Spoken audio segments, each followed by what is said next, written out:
It is a pleasure to welcome to the program the wonderful Kevin Baker and the lovely Jack Hitt. Oh, I want it to be lovely. Well, you're both lovely and wonderful, to be honest with you. Thank you. I was trying to remember how I introduced you the other day. So now you are on day 3 in the belly of the beast.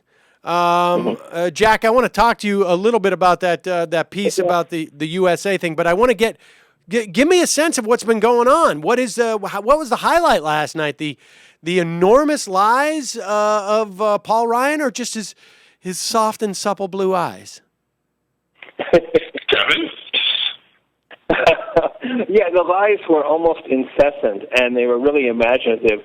I think the one that's attracting the most attention, and deserves to, is the lying about the Janesville plant, which he says that, and it's an incredibly legalistic, subtle lie. It's right up there with President Clinton saying, depends what your definition of is. In which he says that which he said last night, that candidate Obama came to Janesville in 2008 and said that he hoped the GM plant could be kept open and that it would be open for another 100 years. And then Ryan sadly reports that it wasn't. It closed soon thereafter. What he doesn't reveal, of course, is that it closed in December of 2008 before Barack Obama even became president. Ryan implying that somehow Obama had broken his promise and claimed it and closed it. An assertion that Scott Walker then upheld later on in a rancorous MSNBC interview afterwards. I think this gets into kind of Mary McCarthy territory, where she said that, referring to Lillian Hellman, that everything she says is a lie, including if, and but.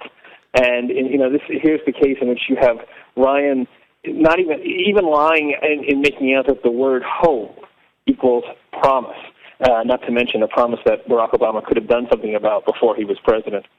Now, I'm surprised you thought that. I mean, well, that was obviously the most sort of, the most obvious and easily,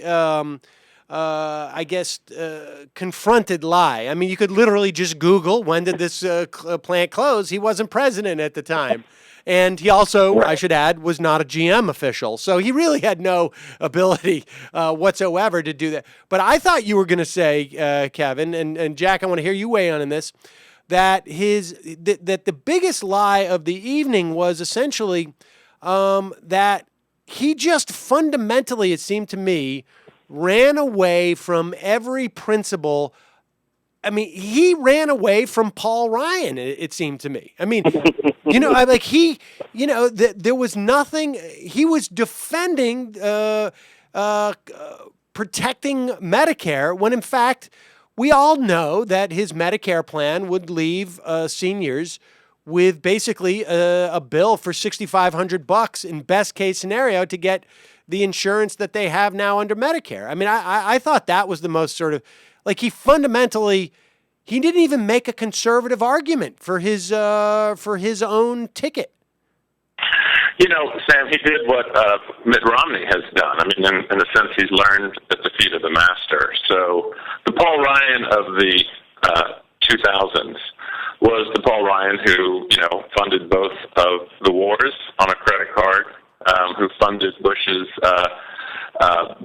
Plan D Medicare benefit, all on deficit spending, voted for TARP, et cetera, and now has to sort of reinvent himself as the Paul Ryan of what we saw last night.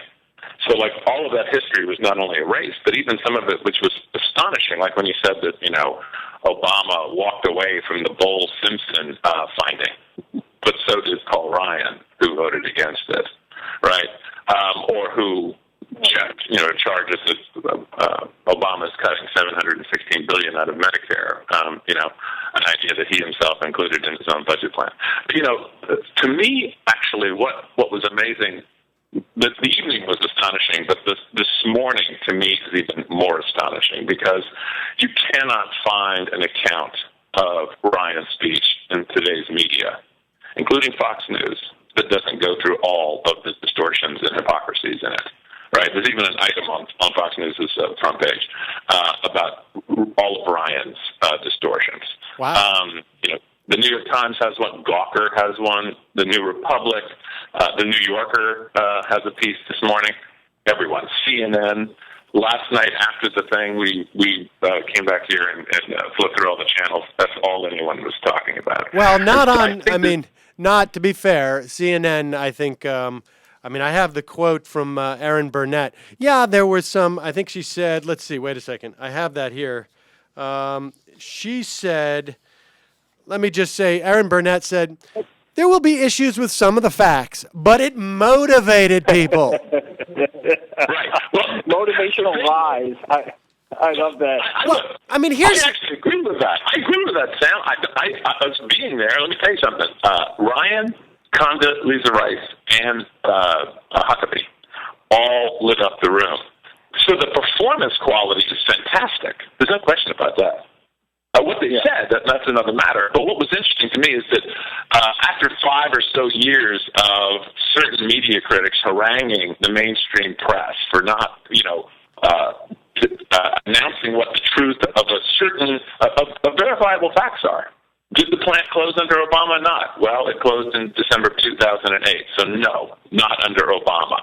So those facts now are being held up, and people are being held to account. It's sort of like, the Todd Aiken affair, I think in some ways, is the Republican leadership, they're all talking to themselves and in this sort of bubble of where they get to sort of generate their own sense of reality. And I guess all of us do this to a certain extent, but I think right now for the Republicans it's particularly toxic because occasionally it leaks out. I learned from Chris Hayes. I learned from Chris Hayes that's called a pessimistic closure, I think it is. What is that? What is it? Am I pronouncing it wrong? Epistemological closure? Yeah. Yes. Thank you. Sam, I thought it was also interesting. I think that's what's happening with Todd Aiken, is that, he basically said outside the bubble this thing that many of them believe, and all of a sudden it was a what? Well, in that same vein, Jack, I thought it was also interesting that we saw the remake of Paul Ryan, now that you have to move him out of the bubble. And that came in a line where he said that his economic mentor was Jack Kemp, the deceased, very relentlessly cheery advocate of Republican policies. You will not get another mention of his real economic mentor, Ayn Rand, the crazy Russian-born promiscuous cult leader, for the rest of the campaign. She's now been banished from the Republican lexicon, and I thought that was kind of an interesting start of the Ryan makeover by the Republican image makers. Kevin, let me ask you this, and Jack, you can respond to this too. But Kevin, Jack mentioned this, that I literally have in my hand a stack of those stories that he was talking about, reaction to Ryan. The most dishonest convention speech ever. Paul Ryan's breathtakingly dishonest speech. Paul Ryan, here's a list of some of the whoppers that Paul Ryan served up. Ryan's large lies and one big truth.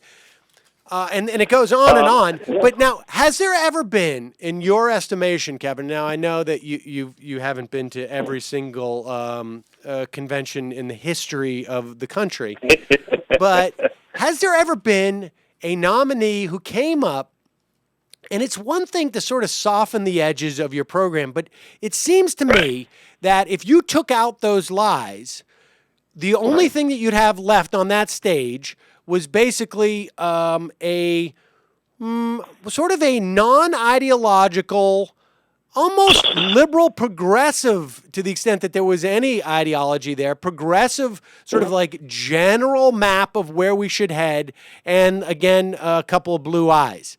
And I'm wondering if there's ever been a speech by a nominee, just a nominee now, that was so transparently running from who they were. Like Ronald Reagan was a very ideological guy. I wonder if I don't remember his speech, running from who they were and telling such huge, massive, sort of demonstrable lies. I think lying has really become a way of life for the Republican Party. I really do. All partisanship apart, and I think I think all political parties and all politicians lie at some point or another. But I think they really have departed from the reality-based community, as they called it. And I think if Democrats can beat them on that this year, we might actually see some positive good come out of this godforsaken election campaign. I think you go back to Reagan. I mean, he's talking about the Cadillac driving welfare moms. Just like huge, enormous lies back then. I think one. But see, my point is though but here's my point though is that Ryan's lies were not in service. It seems to me. I mean, I guess you could say like everything's free except for us. Is arguably a lie, but it seems to me that Ryan's lies were not in service of a broader conservative ideology. Ryan's lies were in service of actually hiding that, in a way that I've never seen a nominee be so afraid of being exposed for who they are in that way. When you follow me. Yeah, no, I think that's a very good point. And I think that's very much what he's doing, hence the hiding Ayn Rand behind the pay no attention to the crazy Russian cult leader behind the screen, But I think this is something that's gone on for a long time. A lot of Reagan's right-wing ideology was also hidden that people have forgotten. Ronald Reagan opposed the Civil Rights Act, the Voting Rights Act, the Fair Housing Act. He opposed pretty much every. I mean, that was the amazing thing. Condoleezza Rice's, frankly, disgraceful speech last night, leaving out the fact, among many other things, that she, the first two Republican presidents she served, Ronald Reagan and George H.W. Bush, were both people who were, before, while in political office and running for office, utterly opposed any of what she now was praising last night as the civil rights agenda. So they had already kind of remade themselves by the time they took office, while still giving dog whistles to the faithful. Hence, Reagan appearing at the Philadelphia, Mississippi State Fair there, down at the same place where kicking off his campaign, where the civil rights workers were murdered. The right has been hiding its essential self for a long time. That was the triumph of Ronald Reagan, was he was able to put this smiley face on Barry Goldwater's extremism and march it around. This is just a continuation of this. This is what these image makers have been doing for the last 30 years now, and possibly the mask is starting to slip, which would be a nice thing to see. Yeah, I wonder. I mean, Jack, my theory about last night was that there's three basic audiences of people, three different categories of people who are tuning in to last night. They are the Republican base, the Democratic base, basically the people who are the most engaged in politics. Tonight will be, I think, a different story. There'll be more people to see Romney. And then the media. And so I think in terms of the Democratic base, I think that, it's harder for the base to get riled up about a guy lying as opposed to a guy who came out there and said, we're going to get rid of Medicare once for all. The Republican base, I think that they were obviously excited, but not necessarily on broader conservative themes. Like I say, a lot of those seem to be submerged. And then I think the reason why I think it was a failure for Ryan last night is that the fallout has been that one of Ryan's key constituencies, that being the establishment media, is looking at this guy as like, Lord Salatin in Slate apparently has left the Paul Ryan bus. I heard David Gregory say something like, he seemed to have ideological amnesia, and which I think is a very polite way of saying he lied. And I think that's very problematic for Paul Ryan because that was one of his assets, no? Oh, yeah. No, I think, this morning they're facing just wall-to-wall headlines that say this speech is full of lies and distortions and hypocrisies and unfinished, unarticulated information. I mean, so that's the Ryan they're going to have to answer for later today, right? But I will say to the Republican base that saw it last night, I mean, not only do they love this guy, but Kevin and I were talking about this, but, before Ryan got up there, John Thune talked, Portman talked, Pawlenty talked. Thune was fine, but the other two were absolutely awful. And you do realize that whatever choice Romney made there, getting Paul Ryan, who looks like, every grandmother's favorite grandson, up there was a really smart move. Like I said, I think the performance was fantastic. The problem for them is that the morning papers are just filled with corrections from top to bottom. And I have to say, this stuff might work when you're standing in front of the Republican base, and they love this red meat, these sort of rewritings of very recent history. But like I said, the media doesn't care for it much or is kind of alarmed by it. But even more so, I think it's that when they get into debates, where you have to turn to Joe Biden, who actually knows what you voted on, right? Or Barack Obama, who knows what you stood for a few years ago, and try to retail this whole thing about the $716 billion Medicare cut, so that you were shuttering the factory that actually closed in December of 2008. It'll be interesting to see how they try to make those claims stand up with someone who can talk back.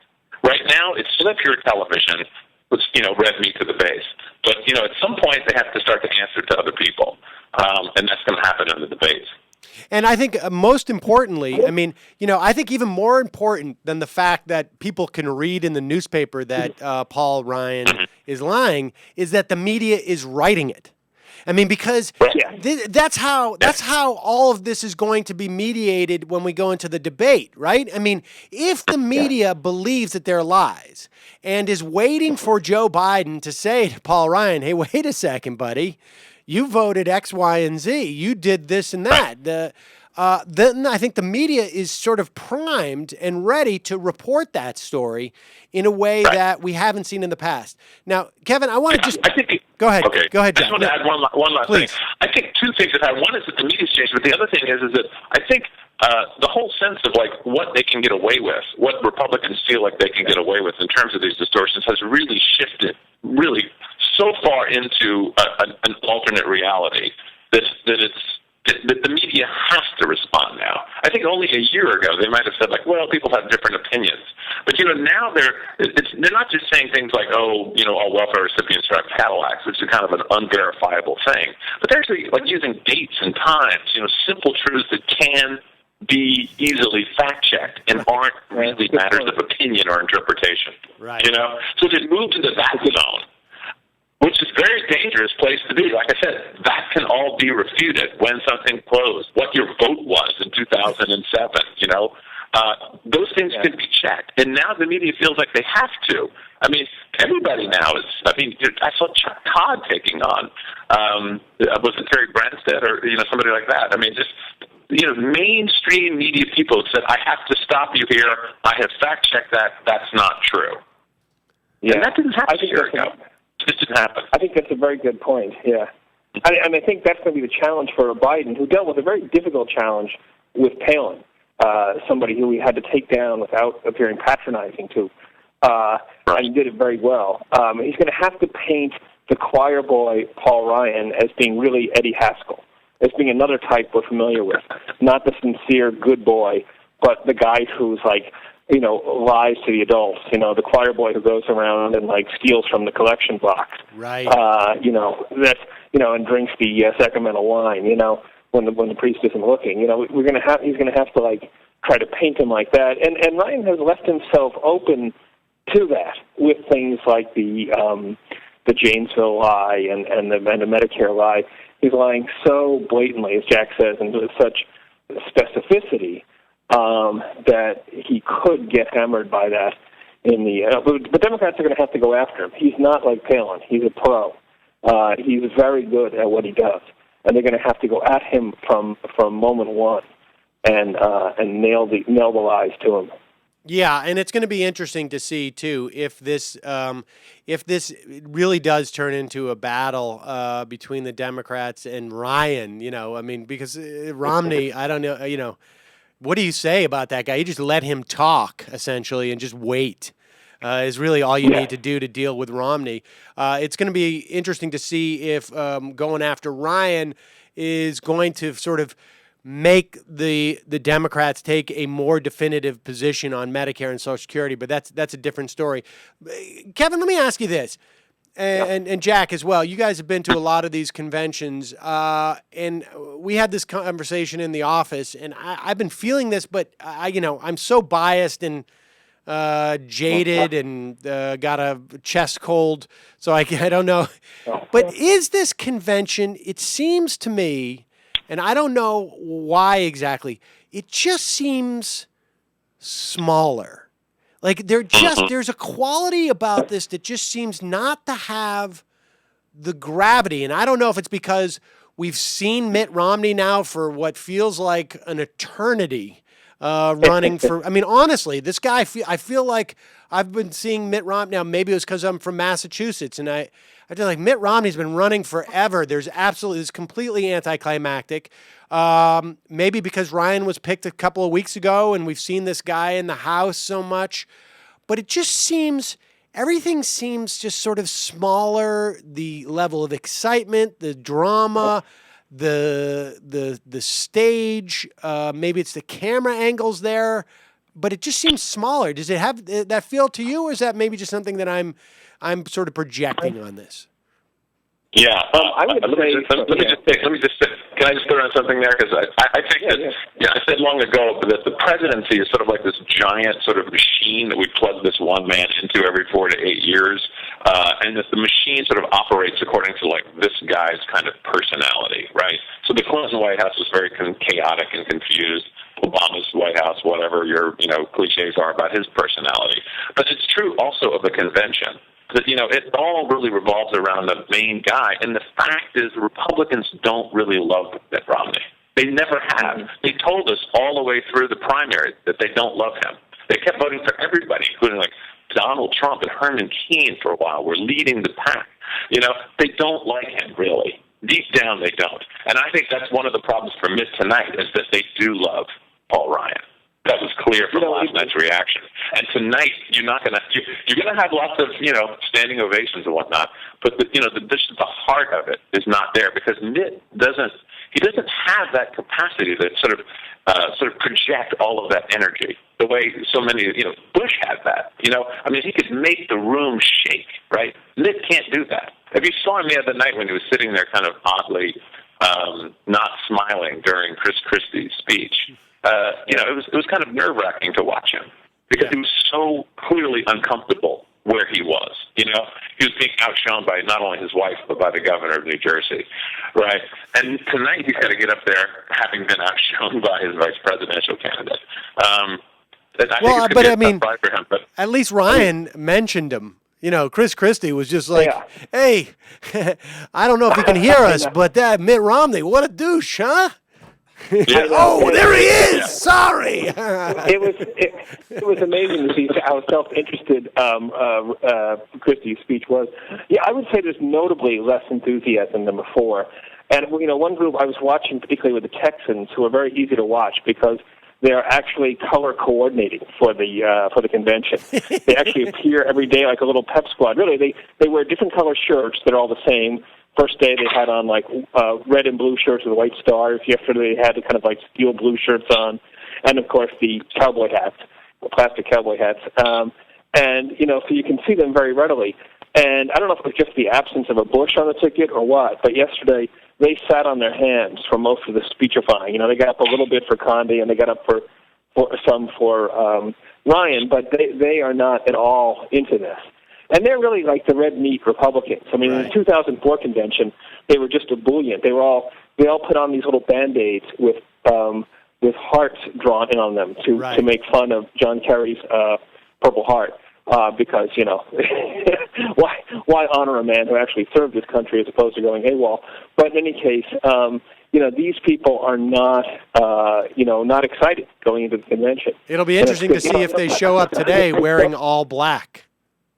Yeah. And, not to get too psychological, but I wonder, after watching yesterday, if there isn't some kind of slightly deeper, ominous aspect here that's keeping down the enthusiasm, which is, everybody did a lot of heavy lifting last night. Huckabee excused Romney on being a Mormon, et cetera, et cetera.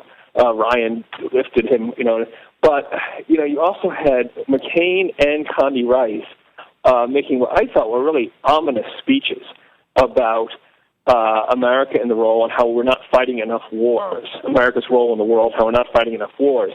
And, as Jack and I have been talking about, basically, these guys don't have ideas. Like you were saying about Ryan's speech, there wasn't a whole bunch there. These people really don't have enough time, enough ideas to fill out prime time. And part of that is, say they win this election, they don't have any ideas for a different type of stimulus. They talk about deregulating and they talk about tax cuts, but they know that's not going to turn the economy around. The real economic idea is Mitt Romney insisting that the military be 4% of the GDP, which will make its budget just astronomical. And these other people are talking about war. This is really the Republican Party contemplating invading Iran and possibly other places. Syria gets mentioned a lot as their stimulus package for 2013. And I think it's scary as hell. I think some of that, if only unconsciously, comes across in this convention. This is essentially a war convention.